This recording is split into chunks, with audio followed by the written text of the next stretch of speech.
호숫가에는 또 다른 노로 젓는 배 한 척이 끌어올려져 있었다. 인디언 두 명이 기다리며 서 있었다. 닉과 그의 아버지가 선 위에 오르자 인디언들이 배를 호수 쪽으로 밀었고 그들 중 한 명이 노를 젓기 위해 배에 올라탔다. 엉클 조지는 천막친 보트 선 위에 앉았다. 젊은 인디언은 엉클 조지를 태운 천막친 보트를 밀더니 배에 올라타 노를 저었다. 배 두 척이 어둠 속에서 움직이기 시작했다. 닉은 옅은 안개 속 저만치 앞서가는 다른 배에서 나는 노 거리 소리를 들었다. 인디언들은 빠르면서도 거칠게 노를 저어갔다. 닉은 아버지 팔에 안겨 길에 있었다. 물 위는 추웠다. 두 사람을 태우고 가는 인디언들은 나름 열심히 노를 젓고 있었지만 줄곧 다른 배가 안개 속 저만치 앞서 나갔다. 아빠, 우리 어디 가는 거예요? 닉이 물었다. 저 너머 인디언 마을로 가는 중이야. 인디언 여자가 무척 아프단다. 아, 닉이 말했다. 막 건너편을 보니 다른 배는 이미 물에 끌어올려진 상태였다. 엉클 조지는 어둠 속에서 시가를 피우고 있었다. 젊은 인디언은 배를 물 위로 끌어당겼다. 엉클 조지는 인디언 두 명에게 시가를 건넸다. 그들은 손전등을 들고 있는 젊은 인디언 뒤를 따라 호숫가 위로 걸어 올라가 이슬을 머금어 흠뻑 젖은 초원을 지나갔다. 이윽고 숲속으로 들어가 오솔길을 따라 걸어가니 벌목 도로가 나왔고 그 도로는 다시 나지막한 산등성 위로 이어졌다. 도로 양쪽에 있는 나무들이 베어져 있어 다른 곳보다 훨씬 환했다. 젊은 인디언이 잠시 멈추더니 손전등을 껐고 일행은 도로를 따라 계속 걸어갔다. 굽은 길을 돌자 개 한 마리가 나와 지저댔다. 앞쪽에는 나무 겁질을 벗기며 살아가는 인디언들의 오두막 불빛들이 보였다. 더 많은 개들이 그들을 향해 달려들었다. 인디언 두 명이 녀석들을 오두막 뒤쪽으로 보냈다. 길에서 가장 가까운 오두막 창문에 불빛이 비쳤다. 어느 나이든 여자가 램프를 들고 문 앞에 서 있었다. 집안 나무 침상에 한 젊은 인디언 여자가 누워 있었다. 이틀 동안 산고를 겪는 중이었다. 나이 지긋한 마을 여자들이 전부 그녀를 도와주고 있었다. 남자들은 길 위쪽, 산모의 소리가 들리지 않는 곳으로 발길을 옮기더니 캄캄한 어둠 속에 앉아 담배를 피워댔다. 닉과 인디언 두 명은 아버지와 엉클 조지를 따라 오두막 안으로 들어갔는데 때마침 산모가 비명을 질렀다.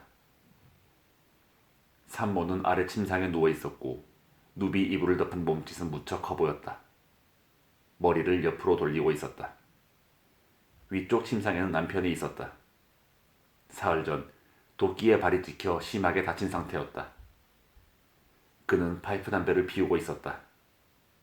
방에는 악취가 지독했다. 닉의 아버지는 난로에 물을 조금 올려놓으라고 시켰고 물이 끓는 동안 그는 닉에게 말했다. 닉, 이 부인은 아이를 낳을 거란다. 그가 설명해 주었다. 알아요. 닉이 대답을 했다. 모를걸. 아버지가 말했다. 잘 들어라. 이 부인은 지금 진통이라는 걸 하고 있는 거란다. 아기도 나오고 싶어하고 엄마도 아기가 태어나기를 바라지. 부인의 모든 근육들이 아기를 나오게 하려는 거야. 부인이 비명을 지를 때 그런 일이 일어나고 있는 거란다. 그렇군요. 닉이 말했다. 바로 그때 여자가 비명을 질렀다. 어휴, 아빠. 비명을 멈추게 할 만한 거 뭐 없어요? 닉이 물었다. 응, 나한테는 마취제가 없어. 아버지가 말했다.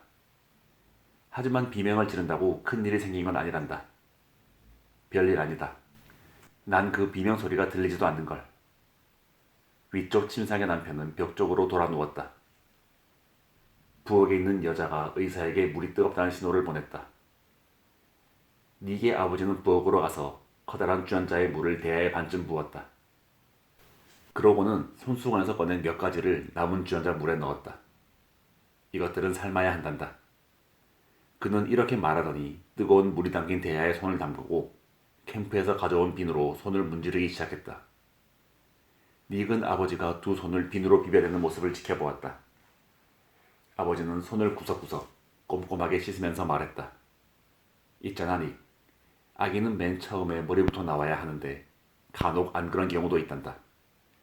그럴 땐 다들 고생이 이만저만이 아니지. 아무래도 이 부위는 수술을 해야 할 것 같구나. 잠시 후면 알게 되겠지만. 아버지는 손 상태에 흡족해하더니 안으로 들어가서 일을 시작했다. 조지, 입을 좀 걷어줄래요? 닉의 아버지가 말했다. 난 안 만지는 편이 나을 것 같아서요.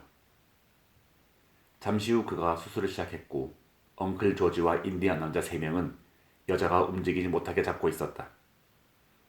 그녀가 엉클 조지의 팔을 물었고 엉클 조지는 욕을 했다. 이 빌어먹은 인디언 년. 그러자 엉클 조지를 태우고 노를 저었던 젊은 인디언이 그를 보며 끽끽댔다. 닉은 아버지를 위하여 대야를 잡았다.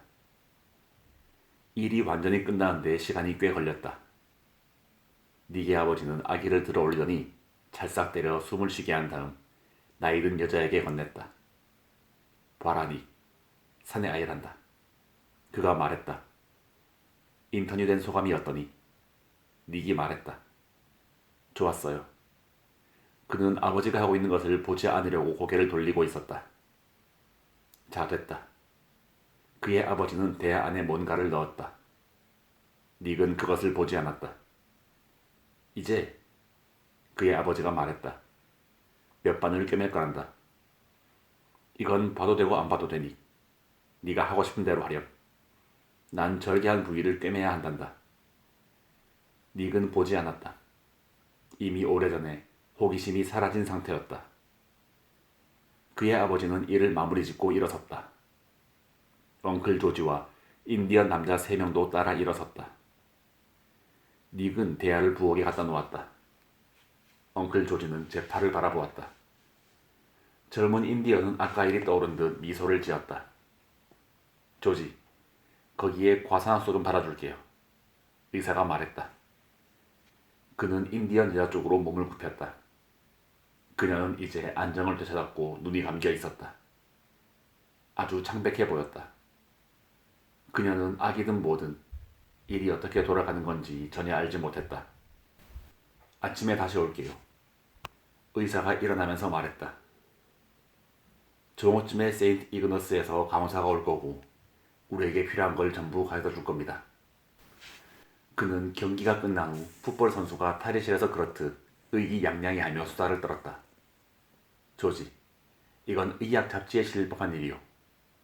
그가 너스레를 떨었다. 잭나이프로 제왕 절개를 하고 2m 74cm의 끝이 가는 야점사 목줄로 절개 부위를 꿰맸으니 말이죠. 엉클 조지는 벽에 기대 서서 자기 발을 보고 있었다. 그럼요. 당신 대단한 사람이고 말고요. 그가 맞장구를 쳤다. 뿌듯해할 아기 아버지를 한번 봐야겠어요. 대개는 애아빠들이 이런 대단한 일에서 가장 심하게 고통을 받거든요. 의사가 말했다. 여기 애아빠에게 이 모든 일을 아주 차분하게 잘 견뎌줬다고 말해줘야겠어요. 의사는 그 인디언의 머리에서 이불을 걷어냈다. 그의 손이 축축해졌다. 그는 한 손에 램프를 들고 아래 침상 가장자리 위로 올라가 안쪽을 살펴보았다. 얼굴을 벽 쪽으로 돌린 채 인디언이 누워 있었다. 귀에서 귀까지 목이 베어져 있었다. 그의 몸이 축 늘어지면서 침상에 푹 꺼진 부분으로 피가 흘러내렸다. 그의 머리는 왼팔 위에 있었다. 펼쳐진 면도칼 모서리가 선체로 이불에 놓여 있었다. 조지, 닉을 오두막 밖으로 데리고 나가요. 의사가 말했다. 그럴 필요가 없었다. 부엌 문 앞에 있던 닉은 아버지가 한 손에 램프를 들고 인디언의 머리를 뒤로 젖혔을 때 위쪽 침상 모습을 훤히 볼 수 있었기 때문이다. 그들이 벌목 도도를 따라 걸어 다시 호수를 향해 갈 때쯤 여명이 밝아오고 있었다. 니키, 너를 데려가서 정말 미안하구나. 수술 후의 흥분은 온데간데 없이 사라진 듯 아버지는 힘이 없이 말했다. 그런 험한 길을 겪게 했으니. 여자들은 늘 저렇게 힘들게 아기를 낳나요? 닉이 물었다. 아니야. 이번은 아주 특수한 경우란다. 아빠, 어째서 그 아저씨는 자살을 한 거죠? 모르겠다, 닉. 그 상황을 도저히 견딜 수 없었던 모양이구나. 아빠, 자살한 남자들이 많나요? 그렇게 많진 않아니. 여자는 많아요? 거의 없지. 전혀 안 해요? 아니, 여자들도 가끔은 그런단다. 아빠, 응? 엉클 조지는 어디 갔죠? 곧 올 거야. 아빠, 죽는 건 힘든가요? 아니, 아주 쉬울 것 같은데. 닉, 그건 사정 나름이야. 그들은 보트에 앉아 있었다. 닉은 선미에 탔고 아버지는 노를 저었다. 나지막한 언덕 너머로 태양이 떠오르고 있었다. 농어 한 마리가 튀어오르자 호수에 둥근 파문이 일었다. 닉은 물속에 손을 넣고 물살을 갈랐다. 아침의 쌀쌀한 한기에 오히려 물속이 따뜻하게 느껴졌다. 닉은 이른 아침 호수에서 아버지가 노를 젓는 배의 선미에 앉아 자신은 결코 죽으려 하지 않을 거라고 확신했다.